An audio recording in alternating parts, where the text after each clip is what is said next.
The last time I saw my sister Meredith, she was smirking at me across our parents' mahogany dining table while my mother sobbed into her napkin. "I always knew you'd amount to nothing," my father had just finished saying, his words hanging in the air like poison. "I'm jailer, and that night 5 years ago was the last time I let my family make me feel small. Sweetheart, we just want what's best for you," my mother Hope managed between theatrical sniffs. "If you'd just listened to Meredith about the job at her firm—" "The entry-level admin position," I cut in, my voice steadier than I felt. "The one where I'd be fetching her coffee?" Meredith's perfect smile didn't waver. "Everyone has to start somewhere, little sister. Some of us just start higher than others." The familiar knot in my stomach tightened. I'd lived in Meredith's shadow for 26 years, watching her collect accolades while I collected criticisms. Every achievement of mine was measured against hers and found wanting. Every mistake became family legend. "I already have a job," I said quietly. "I'm doing well at the tech startup." "Playing with computers," my father Glenn interrupted, swirling his whiskey. "Meanwhile, your sister is running charitable organisations, making real differences in people's lives." "Making differences in her bank account, you mean?" I muttered. The silence that followed was deafening. Meredith's smile finally cracked. "What exactly are you implying?" she hissed. Before I could respond, my mother jumped in. "Jailer, apologise to your sister right now, after everything she's done for you?" "Done for me?" I laughed, and it sounded foreign even to my ears. "What exactly has she done except ensure I never forgot my place?" "That's enough," my father slammed his glass down. "You've always been jealous of Meredith's success. If you spent half as much time working as you do complaining—" "I work 60 hours a week," I said, standing up. "I'm leading development on a major project, but you've never once asked about it, have you?" "Sit down," my mother ordered. "We're not finished. Actually, we are." I grabbed my purse. "I'm done being the family disappointment. I'm done watching you worship Meredith while treating me like I'm broken. I'm just done." Meredith's voice dripped with fake concern. "Mum, Dad, she's just having another one of her episodes. Remember that time in high school when—" "Goodbye," I cut her off, walking toward the door. "Don't try to contact me." If you walk out that door," my father called after me, "don't expect any help when you fail, and you will fail." I paused in the doorway, looking back at them one last time. My mother's mascara-streaked face, my father's rigid disapproval, and Meredith's satisfied smirk. They looked exactly as they always had, a perfect family portrait with one glaring imperfection: me. "Watch me," I said, and closed the door behind me. 5 years passed. 5 years of silence, of building something they couldn't diminish, of becoming someone they wouldn't recognise. 5 years of peace, until my phone buzzed with a message from my cousin Presley this morning. "Hey, stranger, you're not going to believe this, but Grandma Emery's 80th birthday party is next month. The whole family's coming. Meredith's organising everything, and she's planning something wild. She's been asking about you. A lot." I stared at the message, my coffee growing cold beside my laptop. Through my office window, I could see the city skyline, the same view that had graced magazine covers featuring my company, the same view my family would never believe I owned.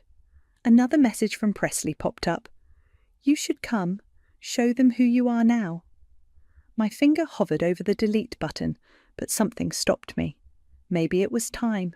Time to show them exactly who Jailer Francis had become while they weren't watching. My phone buzzed again, a news alert this time. "Tech innovator makes Forbes 30 under 40. My own face stared back at me from the screen, though I'd insisted they use my middle name for the article. My family never read tech news anyway. I thought of Meredith, so desperate to know what I'd been doing, planning something wild for Grandma's party. My sister always did love a good show. "Well," I murmured to myself, "let's give her one." I typed a quick reply to Presley. "Tell me more about this party." "Someone's been poking around your socials," Hugh said, dropping into the chair across from my desk. "And I don't mean the usual tech journalists." I minimised the quarterly reports on my screen. Let me guess, My sister? Not directly. Hugh leaned forward, lowering his voice despite us being alone in my office. But that cousin of yours, the chatty one who messaged you about the party, she told me Meredith's been showing everyone pictures of you outside some luxury condo in Manhattan. Interesting, considering I've never posted anything about where I live. Exactly. Hugh had been my right hand since the startup days, back when we were coding in a basement. He knew everything, including why I kept my success hidden from my family. She hired someone, jailer, a PI. I felt a familiar chill, the same one I used to get before family dinners. You're sure? Remember Marcus from IT security? His wife works for an investigations firm. She overheard your sister's name mentioned in a briefing. My phone buzzed. Another message from Presley. OMGJ, you have to hear what Meredith just told everyone in the family group chat. She says you've been lying about everything. Says she has proof you're not who you say you are. I showed Hugh the message. He whistled low. She's trying to set you up for something big at that party. Let her try. I stood up, walking to the window. 15 floors below, people looked like ants scurrying between skyscrapers. She wants to expose me. Fine, but she might not like what she finds. What are you thinking? Before I could answer, my assistant Sarah buzzed in. Miss Francis, your 2:00 is here, the venture capital meeting. Thanks, Sarah. Hugh, we'll finish this later. He nodded, heading for the door, then paused. Just be careful, okay? I know that look. You're planning something. After he left, I opened my laptop and pulled up my private email. 3 new messages from family members I hadn't spoken to in years, all asking variations of the same question. Was it true? Had I really been pretending to be successful? I clicked delete on all of them. My phone rang, Grandma Emery's number. My finger hovered over decline, but something made me answer. Hello? About time you picked up. Her voice was exactly as I remembered, sharp, clear, taking no nonsense. Your sister's telling everyone you're some sort of con artist. Is she now? Don't play coy with me, girl. Are you coming to this party or not? I hesitated. Would you want me there? Wouldn't ask if I didn't. A pause. Something's not right with all this. Meredith's too excited, like she's planning a public execution instead of a birthday party. Sounds like her. Jailer. Her tone softened slightly. What really happened 5 years ago? Before I could answer, my email pinged. A new message, no subject line, from an address I didn't recognize, just a photo attachment. I opened it and felt my blood freeze. It was me, walking into my office building yesterday morning, coffee in hand. The angle suggested it was taken from across the street. I have to go, Grandma. I'll think about the party. I hung up and enlarged the photo. In the corner, barely visible, a watermark. Man Investigations. My phone buzzed again, this time a text from an unknown number. Interesting career trajectory for someone who was playing with computers 5 years ago. Your sister says hello. I should have felt scared. Instead, I felt something else, something harder, colder, something that had been building for 5 years. I dialed Hugh. Remember that contact you mentioned? The one whose wife works at the PI firm? I need a meeting. Today. Jailer? They're watching my building, Hugh, taking pictures. If Meredith wants to play detective, fine, but she forgot something important. What's that? I looked at the photo again, at my designer suit and the logo of my company clearly visible behind me. I'm not that scared little sister anymore, and I have resources she can't imagine. What are you going to do? I thought about Meredith's smirk that last night, about all the time she'd torn me down to build herself up, about the lies she was spreading now, trying to destroy whatever she thought I'd become. I'm going to let her finish her investigation, I said quietly, and then I'm going to show her what a real takedown looks like. The truth was coming, all of it, and this time I'd be the one smirking across the table.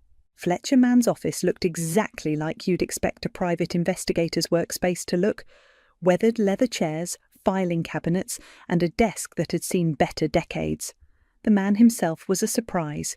Crisp suit, sharp eyes, and a demeanour that suggested he'd rather be anywhere else. "Miss Francis," he said, not standing. "I assume this is about the surveillance photos."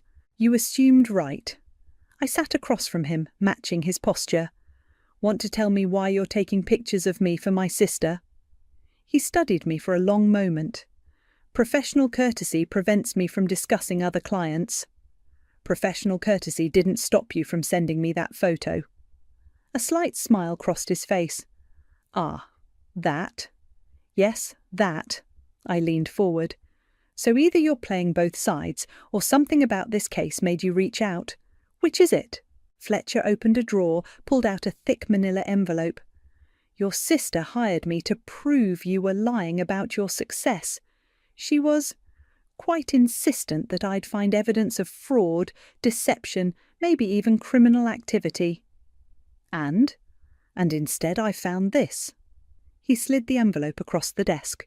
"Take a look." Inside were documents, photos, financial records, my company's valuation reports, pictures of my penthouse, my vacation home in the Berkshires, press clippings about my tech innovations, everything I'd worked for, laid out in black and white. "Impressive portfolio," Fletcher said quietly. "Self-made, clean, legal, the opposite of what your sister wanted to find. So why show me?" "Because while investigating you, I found something else, something that wasn't supposed to be there." He pulled another thinner envelope from his desk. "This was misfiled in your sister's background documents. I don't think she knows I have it." My hands shook slightly as I opened it. Inside was a single page, a bank statement from Meredith's charitable organisation. Red flags jumped out immediately: irregular transfers, mismatched amounts, funds moving to personal accounts. "Is this what I think it is?" Fletcher nodded. "Your sister's been embezzling from her own charity. Small amounts at first, then larger ones. The investigation into her activities started 3 months ago." "She doesn't know?" "Not yet, but she will." He leaned back. "Here's the thing, Ms. Francis. I don't like being used. Your sister hired me to destroy you, fed me lies about who you were. Instead, I found someone who built something real." My phone buzzed. Another message from Presley. "Meredith's telling everyone she's going to expose you at Grandma's party. Says she has proof you're living a lie." I showed Fletcher the message. He actually laughed. "She's planning to present my report at the party," he said. "Thinks it'll humiliate you, show everyone you're a fraud. But instead she'll be presenting proof of your legitimate success to your entire family." He gestured to the envelopes. "Take them, both of them. Consider it my apology for the surveillance." I stood, gathering the documents. "Why are you really helping me?" "Let's just say I have a sister too." He smiled grimly. "And sometimes karma needs a little push." Outside his office I called Hugh. "Well?" he asked. "It's better than we thought. Meredith's not just trying to expose me, she's going to accidentally expose herself." "What do you mean?"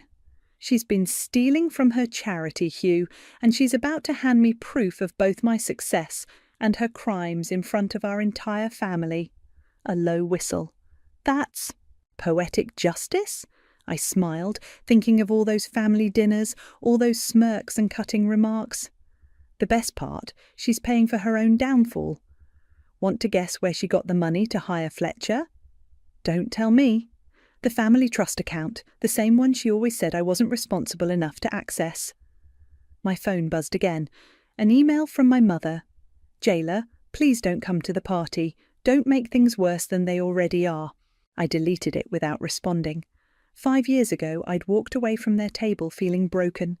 This time, I'd walk in knowing exactly who I was, and more importantly, who Meredith really was.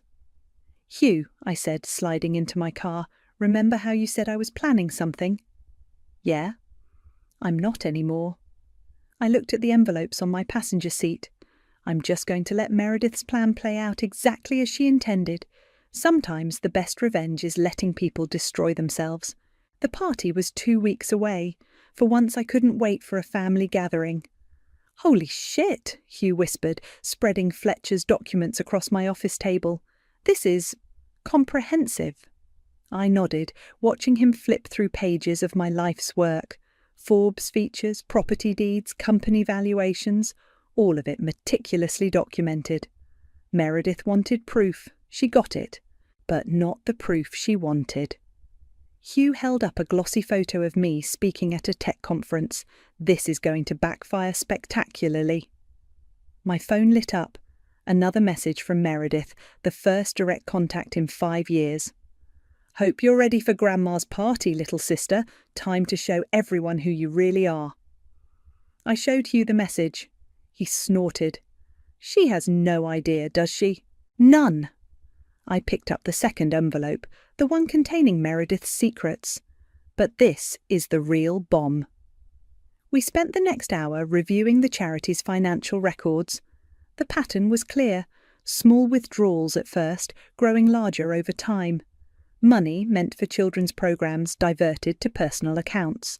Luxury purchases disguised as operational expenses. Look at this, Hugh pointed to a particular transaction. She used charity funds to hire Fletcher. Not just that. I pulled up my banking app. She also drained $10,000 from the family trust account, the one she manages, on the same day. Can she do that legally?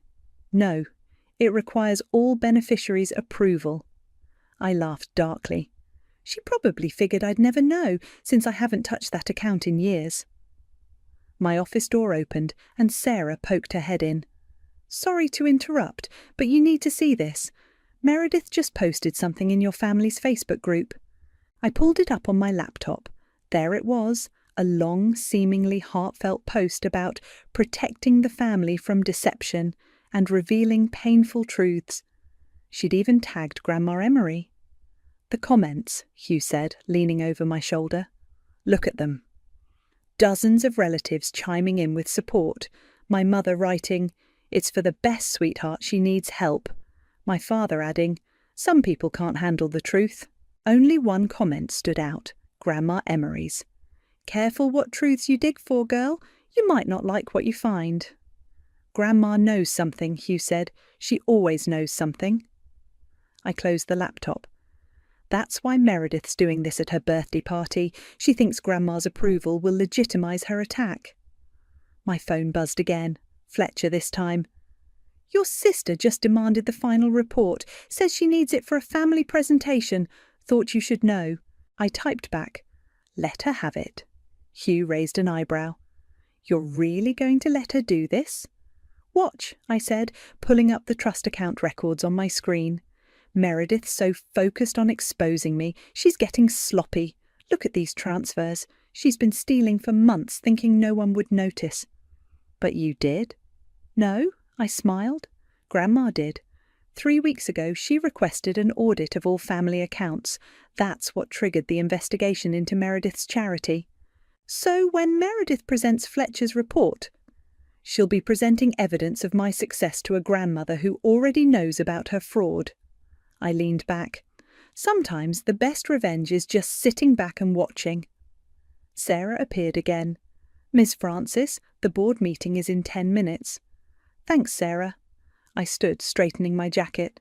"Hugh, can you finish reviewing these? I want to know every detail before the party." "Sure, but—" He hesitated. "Are you really going to expose her in front of everyone?" I thought about all the times Meredith had humiliated me at family gatherings, all the smirks, the subtle digs, the way she'd positioned herself as the successful sister while painting me as the failure. "No," I said finally, "I'm going to let her expose herself." My phone lit up one last time, a message from Grandma Emery. "Got my party invitation today. Says you're coming. About time, girl. Bring that backbone I know you've grown." I smiled, typing back, "Don't worry, Grandma. I'm not the same person who left 5 years ago." "Good," she replied immediately, "because neither is your sister, and only one of you is going to like how this party ends." Looking at the documents spread across my table, proof of both my rise and Meredith's fall, I knew exactly which one of us that would be. "Hugh, I called as I headed to my meeting. Make sure those documents are somewhere safe. The party's in 10 days, and Meredith's not the only one who knows how to make a presentation. Sometimes karma needs a little help, and sometimes it just needs an audience. The week before Grandma's party, the messages started flooding in. First came my mother's daily guilt trips. Please reconsider coming. You'll only embarrass yourself. Why can't you just let Meredith help you? We're only trying to protect you from yourself. Delete, delete, delete. I was in the middle of a board meeting when Presley called 3 times. You need to hear this, she said, when I finally stepped out to answer. I just overheard Meredith on the phone with Fletcher. She's planning to do this presentation thing right after Grandma's cake. Says she's going to save the family from your lies or something. Did she mention what lies exactly? No, but... Presley lowered her voice. She's acting weird, Jay, like manic almost. Keeps checking her bank accounts on her phone. Yesterday she tried to access the trust fund again, but Grandma's locked it down for routine audit purposes. I smiled. How did Meredith take that? She threw her phone across the room. Perfect. The pressure was getting to her. Thanks, Presley. Keep me posted. Back in my office, Hugh was waiting with more news. Your sister just tried to get into the building. Security stopped her. Here? I walked to the window. 15 floors below, I could just make out Meredith's signature red coat as she stormed to her car. What did she want? To speak with the CEO. Hugh grinned. Guess she doesn't know that's you. My phone buzzed. A text from Fletcher. Your sister's getting desperate. Asked me to dig deeper, find something more damaging. I told her the report was final. I was about to respond when another call came in. Grandma Emery. You busy? She asked when I answered. Never too busy for you, Grandma. Good, because I'm outside your building. I froze. What? Saw your sister making a scene down here. Figured it was time we talked. A pause. Nice office you've got. Corner suite, I'm guessing. 10 minutes later, Grandma Emery sat across from me, looking exactly as I remembered. Elegant, sharp-eyed, and completely unimpressed by the view that made most visitors gasp. So, she said, setting down her tea, this is what you've been hiding. I wasn't hiding. Save it. She waved her hand. I've known about your success for months. What I want to know is why you let them think otherwise. I met her gaze. Would they have believed me if I'd told them? No, she admitted. They'd have assumed you were lying, just like Meredith does now. She smiled slightly, even though she's seen the proof. You know about Fletcher's report? I know about a lot of things. She pulled out her phone, showed me an email. Like this audit report on your sister's charity. Interesting reading. Grandma, don't worry, I won't spoil her big presentation. She stood, straightening her jacket. Just tell me one thing. Are you ready for this? For Meredith's attack? No. Her eyes were steel. For the fallout, because when this is over, nothing in this family will be the same. Before I could respond, my phone lit up with a message from my father. Your mother's in tears over what you're putting Meredith through. I hope you're happy. I showed it to Grandma. She read it and laughed. Actually laughed. Oh, they have no idea what's coming, do they? She headed for the door, then paused. Wear that navy suit to the party, the one from your Forbes shoot. It'll look good in the photos. What photos? The ones everyone will be taking when Meredith's presentation backfires. She winked. I may be turning 80, but I still know how to stage a show. After she left, Hugh came in. Was that really your grandmother? The one and only. She seemed terrifying. I was going to say prepared. My phone buzzed one final time, Meredith. Last chance, little sister. Back out now, or I'll destroy everything you've pretended to build. I thought about the documents in my safe, about Grandma's knowing smile, about 5 years of silence and strength. You can't destroy what's real, I typed back. Then I pulled up the party invitation on my screen. 3 days to go. 3 days until Meredith would stand up, thinking she was about to tear me down, only to reveal her own destruction instead. Hugh, I called out, Clear my schedule for Monday. I've got a birthday party to attend.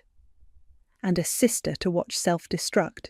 The country club ballroom fell silent when I walked in. Conversation stopped mid-sentence, champagne glasses frozen halfway to lips, all eyes turning to watch me enter.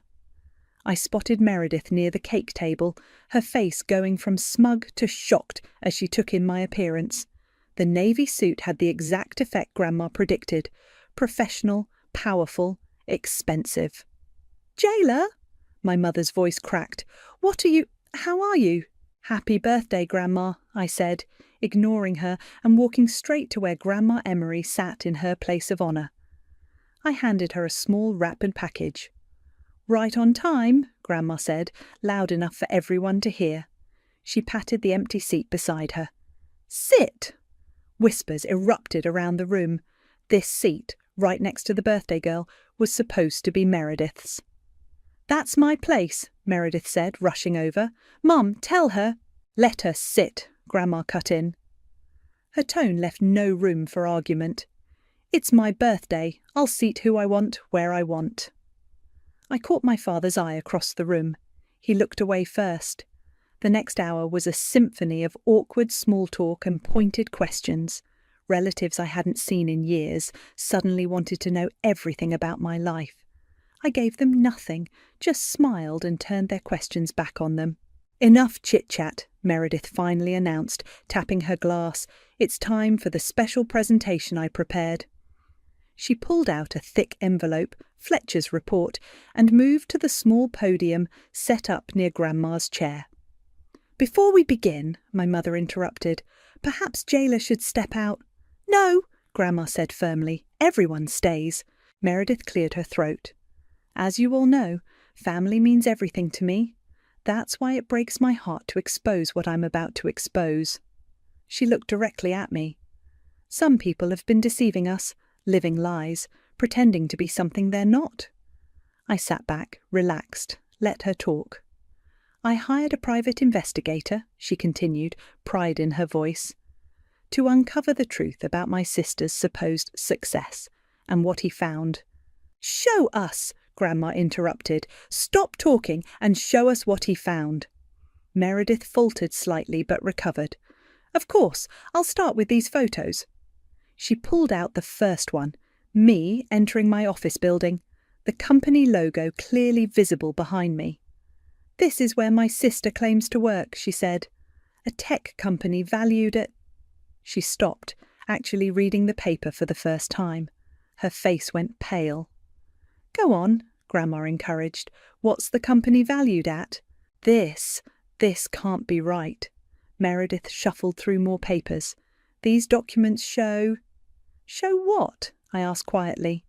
"Property deeds," she mumbled. "Stock options, board member appointments, Forbes interviews." The room was dead silent now, everyone watching as Meredith's hands started shaking. "Read it," Grandma commanded. "Read what that investigator found about Jayla." She's the CEO," Meredith whispered. "The company. It's hers, all of it." My mother made a choking sound. My father's whiskey glass slipped from his hand, shattering on the floor. "Keep going," Grandma said. "There's more, isn't there?" But Meredith had reached the last pages, the ones about her charity. I saw the moment she recognised what she was holding. Her face went from pale to grey. I think there's been a mistake," she stammered. "These papers got mixed up." "No mistake," I said, standing. "Fletcher is very thorough. He documents everything." I pulled out my own envelope. "Including these bank transfers from the family trust account, the ones you made without approval." "You had no right!" Meredith shrieked. "Those records are private." "Like the charity's records?" I asked softly. The room erupted in confused questions, relatives demanding explanations, my mother crying again, but for a different reason now, my father trying to reach Meredith, who was backing away from the podium. "Enough!" Grandma's voice cut through the chaos. She turned to Meredith. "You wanted to expose the truth. Well, congratulations, you did." "But not the truth you expected," I added. Meredith looked around wildly, seeing the faces of our family transform from shock to understanding to judgment. Then she ran, straight out of the ballroom, leaving her damning presentation behind. Grandma picked up her champagne glass. "Well," she said calmly, "I'd say this is turning out to be quite the memorable birthday party." She smiled at me. "And we haven't even had cake yet." The silence after Meredith's exit lasted exactly 12 seconds before my mother found her voice. "This is your fault!" she shrieked, pointing at me. "You set her up!" "Did I force her to hire a PI?" I asked calmly. "Did I make her steal from her charity?" "There must be an explanation," my father cut in. "Meredith wouldn't—" "Wouldn't what?" Grandma Emery's voice cracked like a whip. "Wouldn't lie, wouldn't steal, wouldn't try to publicly humiliate her sister." She picked up the scattered papers. "The proof is right here, Glenn. Your perfect daughter is a fraud." "And your other daughter," Presley spoke up from the back, "the one you called a failure, turns out she's the real success story." More relatives chimed in, the tide turning as the truth sank in. Aunt Linda asking about the missing charity funds meant for her daughter's medical treatment, Uncle Robert demanding to know about the trust account transfers, cousins scrolling through their phones, finding my company's website, my interviews, my achievements. "All this time," my mother whispered, sinking into a chair, "all these years you were—" "Successful," I supplied, "accomplished, everything you wanted Meredith to be?" "Why didn't you tell us?" my father demanded. "Would you have believed me?" I looked him straight in the eye. 5 years ago you said I'd fail, that I was nothing compared to Meredith. Well, here's the truth, Dad. While she was stealing from children's charities, I was building something real. I need to find Meredith." My mother stood up shakily. "She needs me." "Sit down, Hope." Grandma's tone froze her in place. "For once in your life, face what's in front of you instead of running to Meredith." A commotion at the door drew everyone's attention. Fletcher Mann walked in, holding a folder. "Sorry to interrupt," he said, nodding to me. "But there's something else you should all know. The police are here." My mother collapsed back into her chair. My father went pale. "I was required by law to report the charity fraud once I discovered it," Fletcher explained. "They've been building a case for weeks." Right on cue, 2 detectives entered the ballroom. They barely glanced at the birthday decorations as they approached our group. "We're looking for Meredith Francis," one said, showing his badge. She left," my mother whispered. "We know. We just arrested her in the parking lot." The room exploded again, relatives gasping, my mother sobbing, my father arguing with the detectives. Through it all, Grandma sat calmly, sipping her champagne. "Well," she said to me quietly, "was it worth the wait?" I watched my parents rushing out to find Meredith, watched my relatives huddled in shocked groups, sharing stories of how Meredith had borrowed money or made promises through her charity. "I didn't want this," I admitted. "I just wanted—" "The truth," Grandma finished, "and now everyone has it." She stood up, commanding attention like always. "This party's not over. My granddaughter, my successful, honest granddaughter, is finally home, and I want cake." Later, as servers cut the elaborate birthday cake Meredith had ordered, Presley brought me a glass of champagne. "That was intense," she said. "But you know what's crazy? No one's even surprised about Meredith anymore. They're all talking about you, about how they should have seen it." "Seen what?" "That you were the strong one, the real deal." She clinked her glass against mine. "Meredith tried to tear you down and exposed herself instead. That's some karma." My phone buzzed. A text from Hugh. "News about your sister's arrest is hitting the business feeds. Want me to handle PR?" "No," I typed back. "Let the truth speak for itself." "Jailer?" My father's voice made me look up. He stood awkwardly, looking older than I'd ever seen him. "Your mother and we're going to the police station. But first I need to say—" "Don't," I cut him off. "Save your apologies. They're 5 years too late." He nodded slowly, understanding finally showing in his eyes. "You really did it, didn't you? Everything we said you couldn't do?" "No," I corrected him. "Everything you never bothered to see me do." As he walked away, Grandma raised her glass in my direction. Around us, relatives were already shifting, adapting to the new family dynamic, one where Meredith wasn't the golden child and I wasn't the failure. "Happy birthday, Grandma," I said, raising my glass in return. She smiled, that knowing smile that suggested she'd seen this coming all along. "Oh, sweetheart, this is just the beginning." My office phone rang at 2:43 a.m. The number was blocked, but I knew who it was. "Hello, Meredith." A pause, then, "How did you know?" "Because you always did your worst damage in the middle of the night." I leaned back in my chair, looking out at the city lights. "What do you want?" "I'm out on bail," she said, as if that explained everything. "Mum and Dad won't answer my calls. No one will. That tends to happen when you steal from sick children. I didn't." She stopped. "It wasn't supposed to be like this. You were supposed to be the failure, the disappointment, not me. Sorry to ruin your narrative. Can't you help me?" Her voice cracked. "You have money now, influence. You could make this go away. Like you tried to make me go away." Silence. "That's what I thought." I stood up, walking to the window. "Goodbye, Meredith." "Wait!" She was crying now. "Please, you're my sister." "No," I said quietly. "I stopped being your sister the day you decided to destroy me instead of accept me." I hung up, just as Hugh knocked on my door. "Late night?" he asked, noting my expression. "Just finishing some family business." I gestured to my laptop. "Did you see the email from Grandma?" He grinned. "The one about her new foundation? Pretty bold move, starting a children's charity to replace Meredith's. Even bolder, asking me to be on the board." I showed him the press release draft. "She wants to announce it next week." Speaking of announcements, he handed me a tablet. On it was an email from my mother. Subject line, "Please read."